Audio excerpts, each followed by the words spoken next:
Hi guys, I'm going to warn you about this right now. This next 3 weeks worth of videos are going to be a roller coaster ride, but more on that in a couple of weeks time. For now, admire how I've got scenics across the middle section of the layout, and I'm pretty happy with how it's looking so far.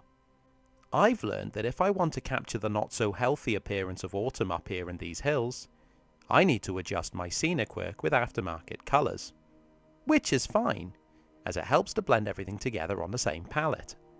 This week I wanted to get away from the main hillside and have a go at the stream down below the station. I've made streams and rivers before, both on Chorish and the smaller dioramas, so I didn't think it would be much of a hurdle. Ahem. I began by flattening out the base of the stream, as it was extremely rough. Wall filler is a great material to use for this, as it's thick, fairly light in weight, and easy to adjust before and after it's set.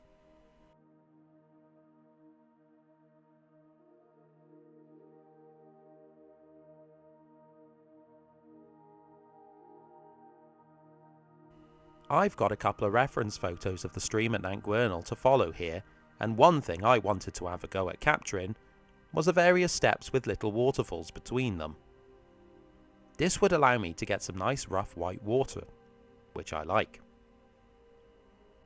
I had lots of filler to hand, so decided to use that to bank up the steps in the stream bed. I'm using a little offcut of plastic art to scoop it onto the layout, like ice cream that's been left out in the sun for 2 to 3 minutes. The sun in this scenario, by the way, is peaking at 1600 hours at a maximum of 23 degrees Celsius, if that helps picture the ice cream. I did think that the plastic art would work to flatten it out smooth, but actually it almost tears at the filler as you run it over the top, so that went in the bin. Well, it fell on the floor next to the bin, but still, it knows what I meant. The next option was to whip on a glove, wet my finger, and gently stroke the filler like a pedigree guinea pig. The water really helps to get a nice smooth finish, and you can clearly see that the step in at the stream as it follows the path. It's much wider than I would have liked, but that's because I didn't think it would work if I had a tiny bit of bank on the edge of the board, and that this would help get nice photos from down below.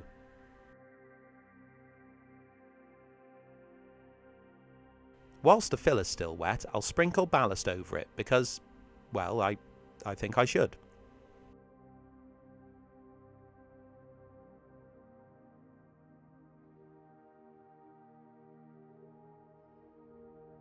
Then I'll go in with the larger stones, and in this case it's my grade 2 sieved slate pieces from Abertafenny on the old Chorus. I'm mostly banking up the stones on the side of the stream, though I will continue to just throw them anywhere on the stream bed in a bit. It also appears in my reference photos that the stones seem to line up nicely along the tip of the waterfall, so I'll probably do that as well. Well, I will, but I haven't yet, so I'm not sure when I'll notice that. Keep an eye out. With some larger rocks in the centre for some water surface interest, I'll spray the whole area with IPA, and then go about it with a healthy squirt of ballast bond. The IPA works alongside the ballast bonds to help break the surface tension, which helps the glue flow freely and minimises clumping on stones. I'm using this almost like I didn't pay for it, which I did. It'll need a good day to dry off and harden, so I'll go and be productive somewhere else for a bit. When it's nice and dry, I'll begin work on the bank. This should have absolutely been done before laying the stones, but I forgot. In my photos, it appears that the bank has a very unique finish, almost like clumps of rock in rows. So I'll try and capture that with yet more filler. I'm spreading it out on the layout, and then using a cocktail stick, I'll imprint this texture along its length. At this point, I thought it wasn't looking too bad. But as I mentioned at the beginning, it's a rocky road ahead. Ahem. Though one benefit of doing this is that with the added bank, the stream bed is now losing a good 5 to 10 mil of width. There will eventually be overhanging plants and the like to shrink it down a bit more, because I'm very aware of how large and also neat it's looking right now. And once again, just a little wait for that new jaggedy bank to dry before I can whip out my airbrush and start the colouring process. You would have seen this method in my other projects now, but I like to start by going over the whole area in black primer. This does a couple of things of benefit. The first and more obvious point is that it's a primer, so it primes things. It primes all the things. Some surfaces don't like paint as well as others, so using a primer first brings everything onto the same page, which means going forward with the build, I won't need to worry about paint not keying. The other point is how the black primer is black. I like to use black primer as a base, not only for the new surfaces as a uniform finish, but it'll also act like a shadow base layer, which means that any paint in the following steps that doesn't get to fit around the stones and the like, will just leave some black shadow and not white filler or some other rubbish. Because if there's one thing that my family just love to shame me for, it's white filler showing through scenics. And rightly so. Before I start adding proper colours, I'll add some more textures, namely just moss at this stage. But around the stream is an awful lot of moss. And with that vacuumed, not hoovered as that's a brand, I can carry on with the colouring. Earth brown seems to be, once again, my colour of choice for dulling down vibrant colours like this green flocking. Though I went a bit intense with the airbrush here and continued to paint the whole area in earth brown. Then I remembered that's not how I paint rocks. So I went back and watched my own video on painting and making rock faces from a few weeks back. After I praised myself for such fine work, I tried to replicate it again. Though the main issue here is that the rocky outcrops look absolutely shocking. And yes, I knew this at the time, but continued to push on with the build, convincing myself that I could make this work. Ahem. I then continued to highlight various little stones and rocks on the base of the stream bed. And here I've gone right off the rails, as it seemed pointless doing this before painting the stream bed itself.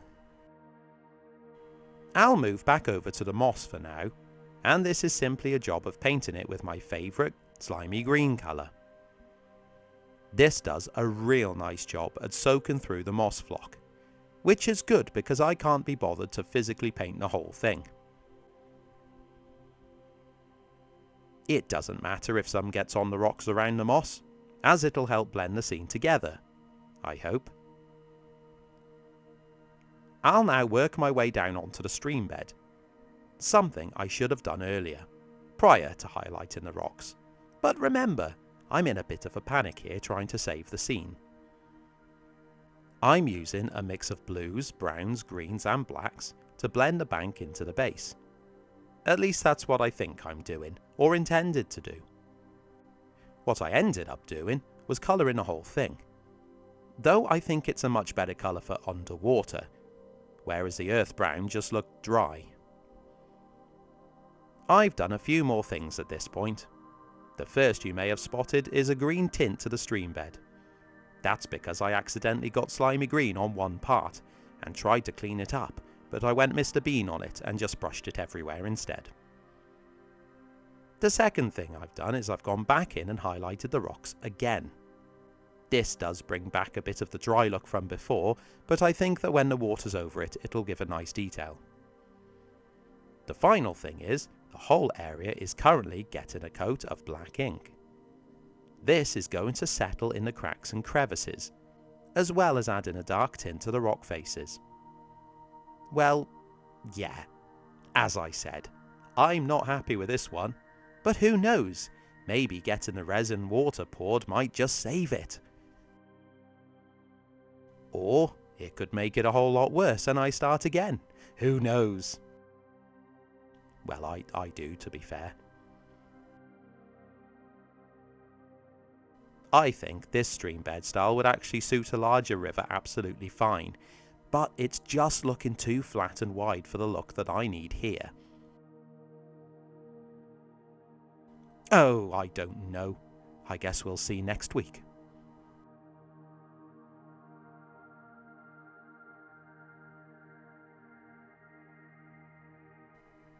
Cheers.